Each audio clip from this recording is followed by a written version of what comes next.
కీర్తనల గ్రంథం ఒక్క విషయం చదవండి. 21వ అధ్యాయము 3వ వచనం ఒకసారి చదువుదామా? కీర్తనలు 21వ అధ్యాయము 3వ వచనం. శ్రేయస్కరమైన ఆశీర్వాదములతో నీవు అతనిని ఎదుర్కొనుచున్నావు. చాలండి. ఎవరిని ఎదుర్కొంటున్నారో తెలుసా? దేవుడే ఒక మనుష్యుణ్ణి ఎదుర్కొంటూ ఉన్నాడు. సాధారణంగా ఎవరిని ఎదుర్కోవాలంటే ఒక అత్యల్పమైన స్థాయిలో ఉన్న వ్యక్తి అత్యున్నతమైన స్థాయిలో ఉన్న వ్యక్తిని ఎదుర్కోవాలి. అది మనుష్యుని యొక్క నైజం. ఒక ప్రధానమంత్రి వస్తూ ఉన్నాడంటే ముఖ్యమంత్రులు ఏం చేస్తారు? ప్రధానమంత్రి వస్తున్నాడంటే ముఖ్యమంత్రులు ప్రధానమంత్రిని ఎదుర్కొంటాడు. మరి ముఖ్యమంత్రి వెళ్తున్నాడు అంటే ప్రధానమంత్రి ఎదుర్కొంటాడా? అవసరం లేదు. ఎందుకంటే ఆయన ఒక గొప్ప స్థాయిలో ఉన్న వ్యక్తి. ఇక్కడ దేవుడు రివర్స్ గేరు వేస్తూ దేవుని చిత్తానుసారముగా అడుగులు వేసినప్పుడు దేవుడు ఒక ఉన్నతమైనటువంటి స్థాయిలో ఉన్నాడు. మనుషుడైనటువంటి యాకోబు సామాన్యమైన స్థాయిలో ఉన్నాడు. ఎవరిని ఎదుర్కొంటున్నారంటే యాకోబు దేవుణ్ణి ఎదుర్కోవటం లేదు. అలో, యాకోబు జీవితము నచ్చి పరలోకం నుండి ముందు దేవదూతలను దింపిన దేవుడు తనే సాక్షాత్తు దిగిపోయి యాకోబుని ఎదుర్కొంటున్నాడు. ఎలాగో తెలుసా? శ్రేయస్కరమైనటువంటి ఆశీర్వాదములతో ఒక ఉన్నతమైన స్థాయిలో ఉన్నటువంటి ఆ దేవుడు యాకోబు ప్రవర్తనను గమనించి తనే ఎదుర్కొంటున్నాడు ఆశీర్వాదాలతో. సభాస్ యాకోబు, ఐ లైక్ ఇట్. యాకోబు దేవుణ్ణి ఎదుర్కోవడం కాదండి, దేవుడే నిన్ను ఎదుర్కొనేటట్టుగా నువ్వు బ్రతుకుదువుగాక. అంటే దేవుడు ఎంత తనను తాను పరలోకములో అమరత్వములో సమీపింపరాని తేజస్సు కలిగినటువంటి ఆ గొప్ప దేవుడు తనను తాను తగ్గించుకున్నట్లుగా నీకు ప్రవర్తన గనుక ఆయన దృష్టిలో పడితే తనను తాను తగ్గించుకొని 7వ మెట్టులోనికి దిగి వస్తాడు. నువ్వు ఇంకా ఎక్కక్కర్లేదు. ఆయన నిన్నక్కడ కలుసుకుంటాడు. నీవు ఆశీర్వాదాల కొరకు అలగక్కర్లేదు. ఆయనే శ్రేయస్కరమైనటువంటి ఆశీర్వాదాలతో నిన్ను ముందు తన దేవదూతలు పంపించి మార్గాలను సరళం చేసి ధైర్యపరుస్తాడు. తర్వాత దేవుడు దేవదూతల చేతికి కొడివాడు తనే సాక్షాత్తు తన చేతులతో తనే ఆశీర్వాదాలు పట్టుకొని నీకు అందిస్తాడు. మొట్టమొదటి ప్రతిఫలం. ఆమేన్. హల్లెలూయా. బిగ్గరగా చెప్దాం హల్లెలూయా. ఎంత గొప్ప కృప ప్రియులారా! దేవుడే దిగొచ్చే అంటే దేవుణ్ణే పరలోకములో నుండి భూలోకానికి దింపగలిగింది యాకోబు యొక్క ప్రవర్తన. దేవుడు ఏది చెప్పాడో అదే చేస్తున్నాడు.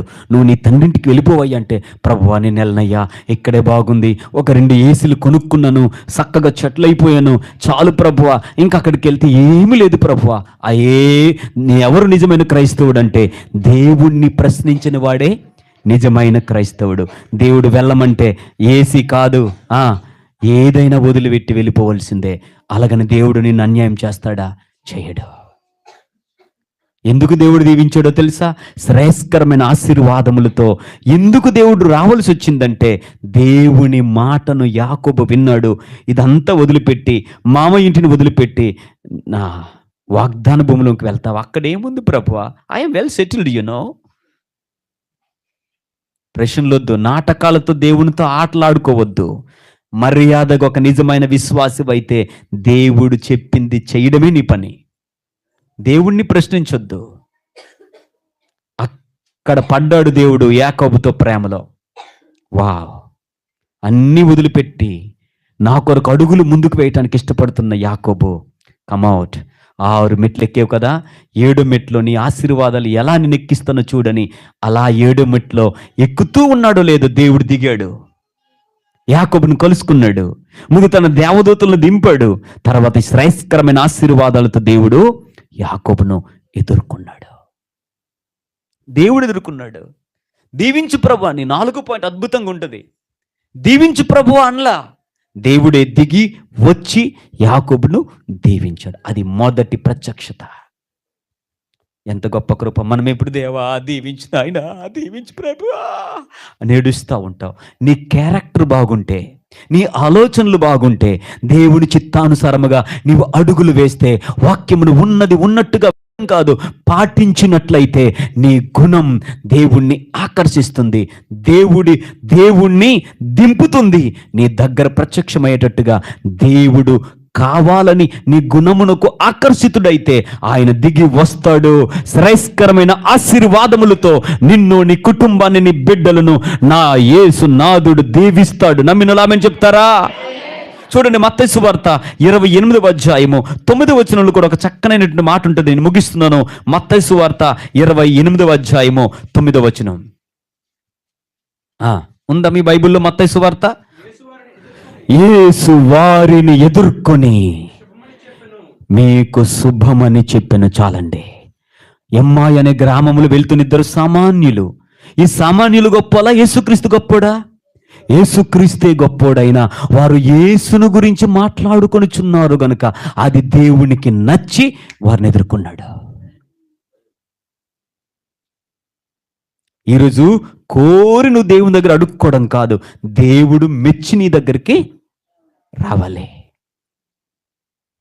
శుభము కలగాలంటే, శ్రేయస్కరమైన ఆశీర్వాదములు నీకు దొరకాలంటే, యాకోబునకు దొరికినటువంటి ఆ కృప 6 మెట్లలో కష్టపడ్డాడు, 7 మెట్లు హ్యాపీగా వెళ్ళిపోతుంది లైఫ్. దేవుడు కానీ నీ సీన్లోకి, నీ పరిస్థితిలోనికి ఎంటర్ అయితే everything will be all right.